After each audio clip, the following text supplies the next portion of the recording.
안녕하세요. 저는 30대 초반의 여자입니다. 지금 결혼한 지는 얼마 되지 않은 새댁이고요. 사연을 늘 즐겨 듣던 중에 이렇게 제 사연을 직접 보내게 될 줄은 꿈에도 몰랐네요. 참, 마음감이 교차하는 기분입니다. 저의 고향은 경상남도에 위치한 작은 도시입니다. 거기서 태어나고 자랐으며 성인이 되고 대학생이 되었어도 인근에 위치한 도시로 진학하는 바람에 집에서 독립을 하지 않고 통학을 했죠.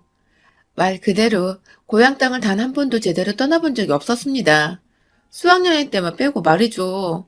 이곳은 완전히 제가 아는 세상의 전부였어요.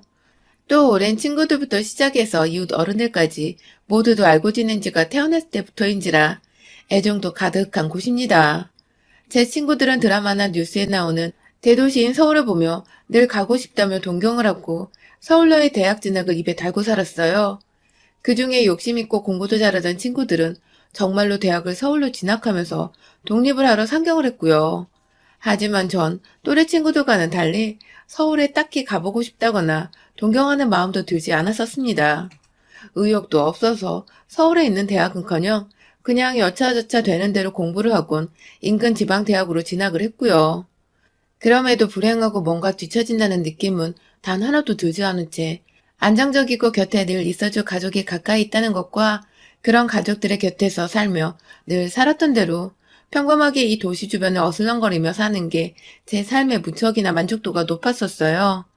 지금 생각해보면 저한테 딱히 필요하다고 느껴지는 것이 없었기 때문에 다른 무언가에 대해 동경이나 갈망을 하려는 마음 또한 없었던 것 같아요. 그렇게 살던 저는 대학을 졸업하고 친정집 근처에 있는 한 작은 회사에서 일을 좀 배워보겠다고 취직을 했습니다. 단순한 알바를 제외하고는 제게 첫 직장이라 불리울 만한 일자리였는데요. 사실 그곳은 어릴 적부터 제가 잘 알던 아저씨가 하는 작은 사업체였는데 저희 아버지랑도 형제처럼 친하게 지내는 분이셨어요. 쉽게 말하면 낙하산이라 할 수도 있지만 엄밀히 말하면 어른들이나 주변 사람들과 대화를 잘 나누고 유머러스한 저를 눈여겨본 사장님이 꼭 자기 사무실에서 고객 상담이나 관리를 해달라고 부탁을 하시는 바람에 저도 나쁘지 않은 월급과 복지로 자연스레 이곳으로 취직을 하게 되었습니다. 덕분에 남들은 피똥 산다는 취직을 저는 또 저희 동네에서 늘 살던 대로 살다가 취직까지 단번에 해버리며 더더욱 성인이 되어서도 이 고향 땅을 벗어날 수 없는 환경을 만들어버렸죠. 뭐 그럼에도 불구하고 불만은 여전히 하나도 없었고요. 작은 건축사무소라고 불리던 이곳은 말이 사무소지 말 그대로 집을 뜯고 고치고 새로 꾸미거나 만드는 인테리어 전문 업체였습니다. 저는 여기서 고객들을 상담하고 시공 예약까지 갈 수 있도록 회유를 하거나 고객을 끌어들이는 일을 맡았었는데요. 완전히 사무실 안에서 고객들을 통틀어 관리하고 있었기 때문에 사무실의 매출은 거의 현장을 뛰는 사장님과 다른 직원들의 노고를 제외하곤 제가 하는 만큼은 달렸다고 할 수 있었습니다. 얼마나 제가 고객들을 데려오고 시공 예약까지 이끌어내는지에 따라 그달의 매출이 달라졌어요. 나름 일을 해보니 점점 의욕이 생기고 다 같이 돈 잘 벌면 또 좋은 게 아니겠냐며 으쌰으쌰 해보려는 마음이 들곤 해서 정말 열심히 일했죠. 누구보다 고객의 말과 취향 등을 가장 먼저 듣고 파악할 수 있는 자리였기에 사교적이었던 저의 성격과도 잘 맞는 직업이라 생각을 했어요. 그러다 보니 규모가 보통 정도였는데 점점 제가 입사 후 해를 거듭할수록 규모가 커지기 시작했어요. 일하면 남는 시간에도 가게 일을 도와보겠다며 남들도 다 한다는 괜히 인터넷 블로그도 만들어보고 SNS 채널도 만들어서 시공 현장을 따라다니며 사진을 찍고 포샵을 하고 올리는 것까지도 제가 다 책임을 지고 했죠. 그러다 보니 점점 저희 업체를 팔로우하는 사람들의 수도 기하급수적으로 늘어났고 몇 번 인테리어로 유명한 채널에 소개가 되기도 했는데 그때마다 거의 몇천 명씩 팔로우하는 사람의 수가 증가했어요. 관심을 가져주는 사람들이 많아지고 또 정말 관심의 대상이 되고 나니 여기저기 예전에는 동네 사람들이나 이 조그만 도시에서 서로 알고 지내는 사람들이 추천을 해주면 찾아오는 게 전부였는데 이제는 건너 건너의 도시 사람들도 찾아오거나 문의를 주기 시작했고 잡지 촬영 등 개성 있는 홍보 매체를 탈 기회도 늘어났죠. 특히 제가 사는 지역에서 사업을 하고자 하는 젊은 사업가분들이 업체의 이름을 빌려 콜라보를 하고 싶다며 자신의 사업체 매장 인테리어를 부탁하는 경우가 정말 많았고 그러다 보니 저도 군데군데 아는 사장님들도 많아지고 덩달아 도시에서 뜻하지 않게 마당발이 되기도 했죠. 일복 터진 사장님은 제 덕분이라며 저희 친정아빠한테 입이 닳도록 칭찬을 하고 사셨고 화끈한 성격 덕분에 보너스도 자주 주셔서 저는 이곳에서의 일에 무척이나 만족을 하며 살았어요. 대단한 직장이 아니어 보일지라도 제가 스스로 이만큼의 만족을 갖고 일할 수 있는 직장이 또 있을까 싶어서 정말 남들이 하나 부럽질 않았어요. 그렇게 열심히 일만 하고 친구들과 먹고 싶은 거 사고 싶은 것도 마음껏 사고 또 간간히 연애도 해보면서 30이 될 때까지 평범하게 고향 땅 안에서 살았는데요. 그러다 정말 인연처럼 나타난 남편을 만나게 되었어요. 경남 토박이인 저를 처음으로 이곳 밖으로 나가 서울에서 살고 싶다라고 생각하게 만든 서울에서 온 남자였던 우리 남편. 정말 사람이 진국이어서 제가 완전히 푹 빠져 있었죠. 현재 안주를 하며 살았는데도 이런 평온함을 완전히 깨트려서라도 함께 살아보고 싶다는 생각이 들게 만드는 사람이었어요. 이런 남편과는 마찬가지로 일을 하면서 만나게 되었는데요.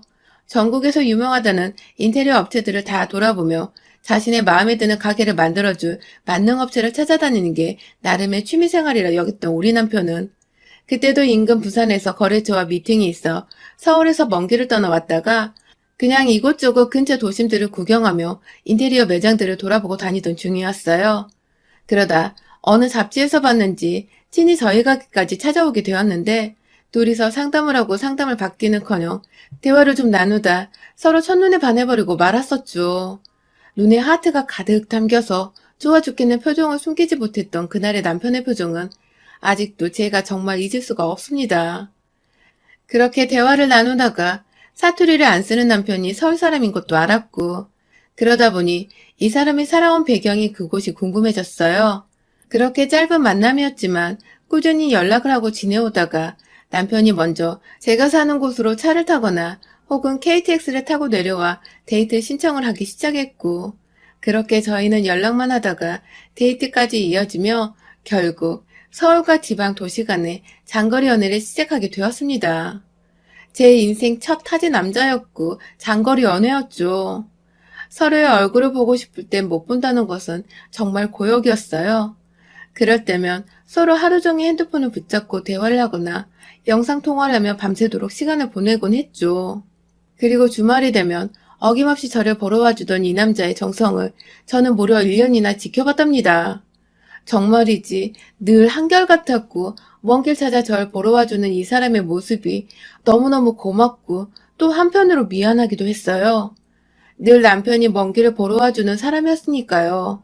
하다하다 저희 동네 근처에 전셋집까지 얻어서 살림을 차린 남편은 왔다 갔다 하면서 제게 애정을 보여줬고 그런 남편의 모습을 보며 저도 연애 때부터 가끔씩 서울에 올라가 남편을 깜짝 놀래켜주거나 남편과 데이트를 하며 시간을 보내기도 했어요. 그러다가 자연스레 서로의 가족들에게도 서로를 인사시켜주며 곧 결혼하고 싶은 사람이란 걸 밝히게 되었죠. 저희 부모님과는 워낙 저희 고향으로 올 때마다 데리고 갈 곳이 없어서 제가 동네 카페 여기저기를 돌며 데이트를 했는데 그 바람에 아는 아저씨를 만나고 아는 아줌마를 만나고 그러다 소문이 금세 퍼져서 진작부터 인사를 나누고 알던 사이였어요. 연애 1년 차에는 남편이 먼저 저희 부모님의 안부를 묻고 함께 놀러 가자고 조를 정도로 죽이 맞아 잘 지내고 있고요. 하지만 저 같은 경우는 사업을 하는 남편과는 달리 어쩌다 남편을 보러 서울에 올라가도 월요일에 다시 출근을 해야 했기 때문에 1박 2일로 잠시 머물다 오는 게 전부였어요. 남편의 가족들을 만나기는커녕 둘이서 함께 있을 시간이 부족해서 늘 다음으로 미루게 되었었죠. 남편도 그것에 대해서 딱히 불만은 없었고요. 자기를 놀래켜주려고 애써 서울에 와준 걸 알기에 오히려 더 고마워하는 편이었죠. 그렇게 저는 남편 따라 서울 구경도 처음 해봤고 남편으로 인해 서울 남자도 처음 만나봤고 결국 결혼하고 싶은 사람으로도 서울 남자의 남편을 콕 찍어보게 되었는데요. 둘이서 결혼을 하겠다는 결심을 하고 난 후 처음으로 서울에 올라가 남편의 부모님께 인사를 드리고 약속을 잡았죠. 그렇게 약속을 잡고 서울 갔던 그날, 시부모님을 처음 뵙던 그날은 정말 잊을 수가 없습니다. 제 결혼에 있어서 가장 큰 장애물이었던 우리 시어머니를 처음 마주했던 날이었으니까요. 잊는 게 오히려 이상하죠. 서울에 KTX를 타고 토요일 이른 오전에 도착을 했어요. 역으로 마중 나온 남편의 차를 타고는 늘 숙소로 예약하는 호텔로 갔습니다. 제가 돈을 막 물 흐르듯 쓰는 편은 아니었지만 대학 졸업 후 월급 받으면 저축도 곧잘 했고 보너스도 잘 받아왔기에 쓰고 싶을 때는 돈을 좀 팍팍 쓰는 편이에요.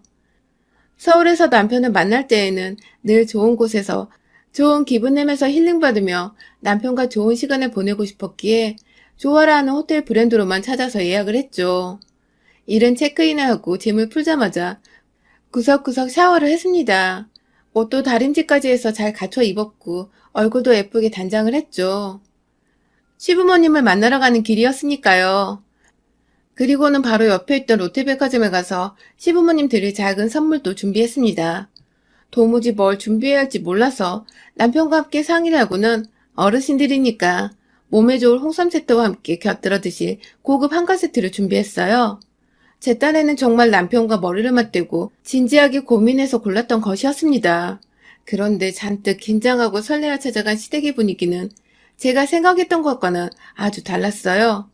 기껏 선물을 챙겨간 제 손이 민망해진 만큼 저를 환영하지 않으셨던 시부모님의 표정은 참 냉담했어요. 그걸 전 다 느낄 수 있었고요. 분위기를 보아하니 시부모님은 남편이 저를 만나러 오던 것에 대해 알고 계셨을 텐데 반대를 하셨던 것 같았어요. 하긴 제가 생각해도 지방에서 지방대 나와 조그만 회사에서 일하는 멋모르는 애를 며느리로 뜬금없이 맞이하겠다고 서울까지 불러와야 하는 게 탐탁지 않을 수도 있겠다 싶더군요. 하도 오랜 시간 일하는 회사에서 고객들을 상대하고 상담하는 일을 맡다 보니 조금만 대화를 해봐도 시부모님의 저를 향한 마음을 약간의 눈치를 챌 수 있었습니다. 일할 땐 그리 좋더니 눈치 빠른 게 이럴 땐 상처가 돼서 씁쓸했죠. 아무튼 저는 별다른 티를 내지 않고 아무것도 모르는 철없는 예비 며느리로 빙의해서 최대한 빙고 웃음을 지어 보이며 시부모님 비율을 맞춰드리려 했죠.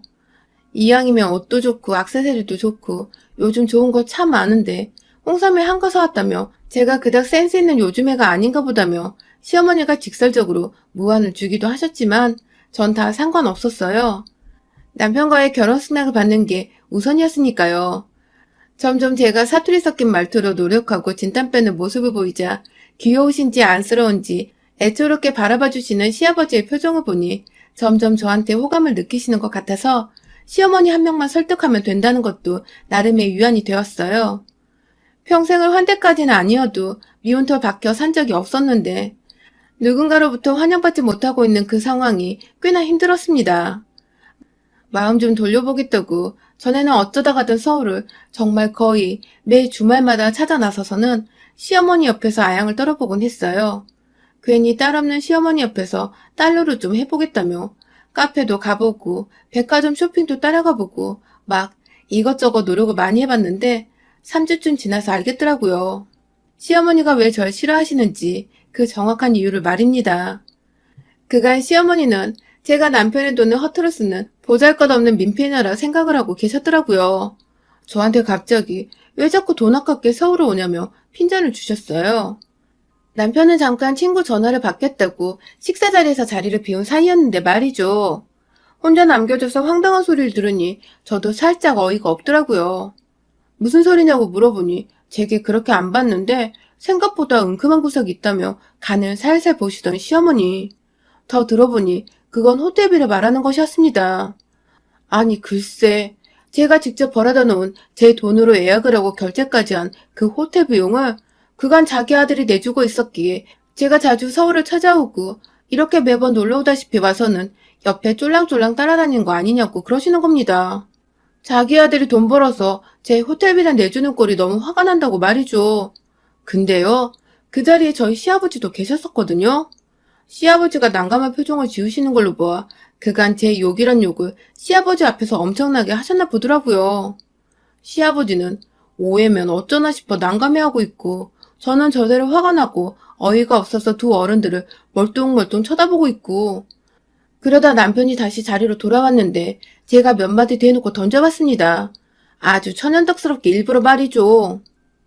자기야, 어머님이 나 지금 묵는 호텔 자기가 계산한 줄 아시나 봐. 라고 말입니다. 그 비용을 제가 내고 있었던 것이며 시어머니가 오해한 것이 맞게 된 순간 시아버지는 시어머니를 지그시 째려보시고는 이내 저한테 미안하다는 듯 어색한 분위기를 털기 위해 헛웃음을 짓기 시작하셨어요. 시어머니는 여전히 입을 꾹 다문 채 민망한 남편을 쳐다보지도 못하고 계셨고요. 제가 정말 일하면서 어르신들 포함해 누구 비유 맞추는 건 전문인데 딱 보니 우리 시어머니는 한마디로 제가 근본도 없는데 근사한 호텔에서 팔자좋기 지내며 자기 아들 돈 뜯어내는 거 아닌가 싶어서 배알이 꼴리셨나 보더라고요. 안 그래도 마음에 안 들어 죽겠는데 매주 찾아오니 화는 더 났을 테고요. 뒤늦게야 민망함을 털어내곤 그걸 너가 다 내고 있냐면서 자기 아들한테 부탁 좀 하지 하며 마음에도 없는 소리를 하시며 웃고 넘기시는 어머니 모습에 아무리 남편이 좋아 죽겠어도 시어머니를 보니 결혼 생활이 순탄치는 않겠다 싶어서 이 결혼을 허락받는 게 맞을까 아닐까를 무지하게 고민했습니다. 그런 제 속으로 아는지 시어머니도 끝까지 결혼하란 말을 안 꺼내시고 그냥 절 잠시 만나는 여자친구 보듯 대하셨고요. 그러다 결국 시어머니가 자꾸만 저를 건드리셔서 제가 차마 남편을 포기 못하겠고 반대로 시어머니의 코를 납작하게 해버렸습니다. 결혼 허락을 받기 바로 직전에 말이죠. 시어머니 보기 불편해서 자주 가던 서울행도 조금씩 줄이고 아주 간간히 남편과 저희 고향에서 데이트를 하면서 시어머니의 허락은 뒷전이라며 저희 나름대로 약간의 결혼 준비를 하고 있었는데요. 그러다 시어머니께서 직접 제 핸드폰으로 전화를 하셨어요. 처음 있었던 일이었죠. 놀란 마음도 있었고 혹여나 헤어지라고 돈봉투 쥐어주는 그런 막장 드라마 속에 시어머니 노릇을 하려고 전화를 한 건 아닐까 싶어서 겁도 났습니다. 많은 생각 끝에 전화를 받았는데 아니 글쎄 시어머니가 지금 제가 사는 저희 고향에 와 계신다는 게 아니겠어요? 친구들과 부산에 놀러 왔다가 제 얘기가 나와서 제 생각이 났다며 진짜인지 거짓말인지도 모르겠는 말을 하시며 혼자 대뜸 택시를 타고 찾아오신 시어머니. 참 대단한 분이란 생각이 들었죠. 후다닥 옷을 챙겨 입고 자주 신지도 않는 구두까지 신고는 어머님이 계시다는 로데오의 한 카페로 갔습니다. 가는 길에 혹시나 싶어서 남편한테 지금 어머님이 우리 동네 와 계신 거 아냐며 만나러 가는 길에 SOS를 쳤고요. 그 로데오가 젊은 애들한테 유명한 곳인지 또 어찌 알았는지 핫한 곳을 알아서 찾아가 계신 시어머니는 카페로 헐레벌떡 걸어 들어오는 저를 보곤 제일 먼저 동네가 후지단에 핀잔을 대며 인사 대신 말을 건네셨어요. 좋은 동네가 없어서 카페 찾는 게 너무 힘들었다면서. 서울 살다 이런 작은 동네 오니까 도저히 답답해서 하루도 못 있겠다며 굳이 큰 소리로 말 안 해도 될 것을 옆에 앉아있는 이 도시 사람들이 다 들을 정도로 쩌렁쩌렁 말하시는 어머님. 창피해서 얼굴을 들 수가 없더군요. 저희 동네가 창피해서가 아니라 시어머니의 무식한 그 생각이 창피해서 말입니다. 겨우 얼굴 붉히고 싶은 일 만들고 싶지 않아서 참았어요. 그리고는 어머님 따라 금세 카페를 나왔고요. 어디든 데려달란 시어머니 말씀에 주차장으로 향했어요. 제가 혹시나 이럴까봐 자차를 가져왔거든요. 작은 모닝 말입니다. 이 동네에서 이거 끌고 다니며 출퇴근하면 경비도 아주 전략되고 뭐 저처럼 여자인 제가 이용하기엔 정말 손색없는 좋은 차였어요. 차가 있는 곳으로 다가가 문을 여는데 갑자기 뒤에서 에휴, 예! 하는 시어머니 목소리가 들렸어요.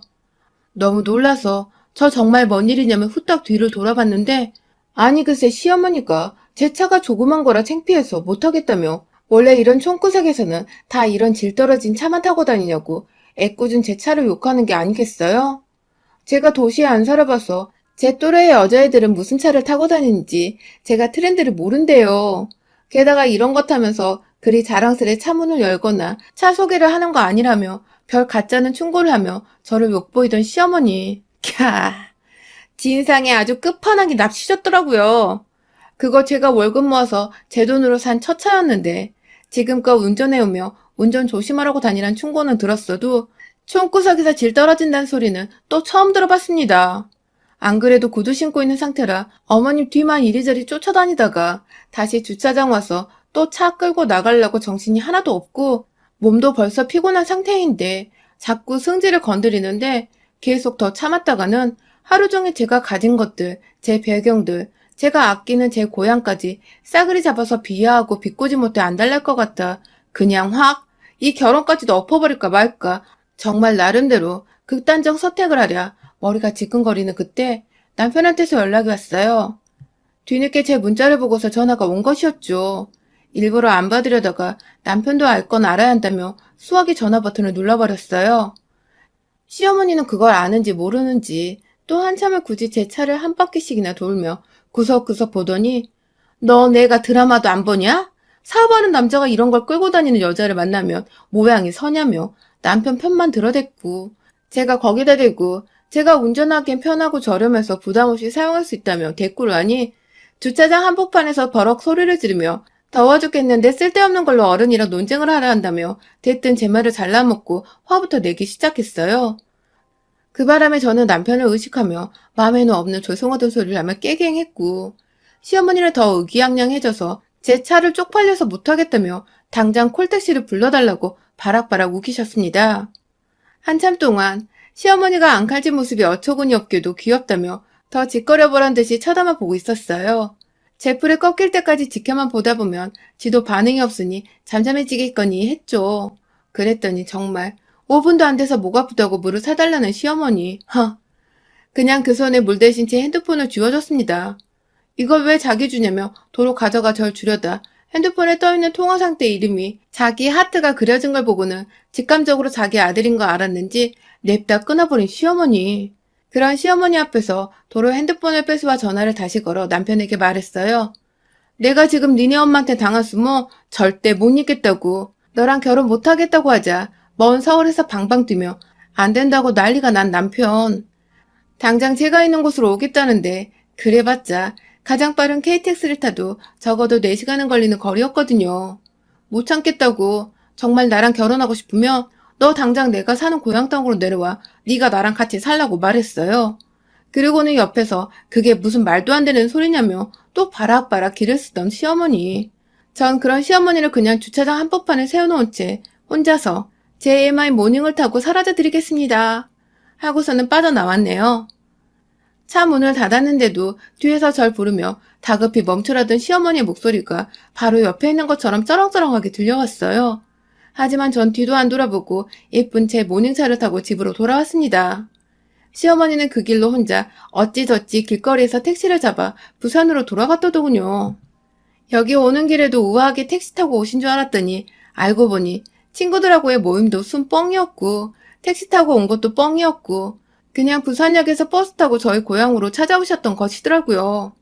버스 타고 오면서 본 로데오 거리를 기억해놨다가 혼자 또 허세 부린다고 나름 번화가 같은 곳에 가서는 서울하고 지방 타령을 해대며 저를 살살 약올리셨던 것이고요.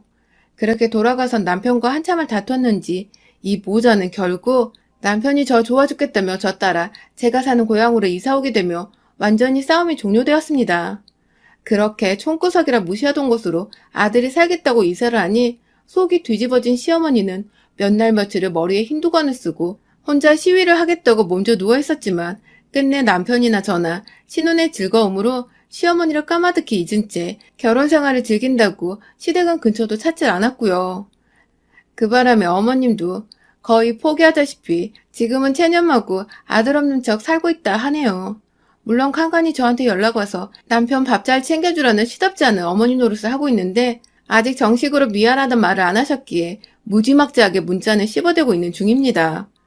그 바람에 또 제가 문자 답장이 없다며 시아버지고 남편이고 여기저기 자기 편 좀 들어달라고 떼를 썼고 제가 한 번만 더 그런 문자 보내면 어머님 귀한 아들이 이 총구석에서 식옷밥도 제대로 못 먹고 살 줄 알라며 유치한 협박을 하자 바짝 또 쪼르셔서는 아무 말씀도 없으시네요. 하마터면 빈정상하게 하는 성질 더러운 시어머니 때문에 제 결혼이 날아갈 뻔했는데 반대로 시어머니를 날려버리고 남편을 제 옆으로 데려온 덕에 괜찮은 신혼생활을 보내는 중이네요. 아마 두고두고 잘한 일이라고 흐뭇해할 것 같아요. 여러분의 생각은 댓글로 남겨주세요. 오늘도 시청해주셔서 정말 감사합니다.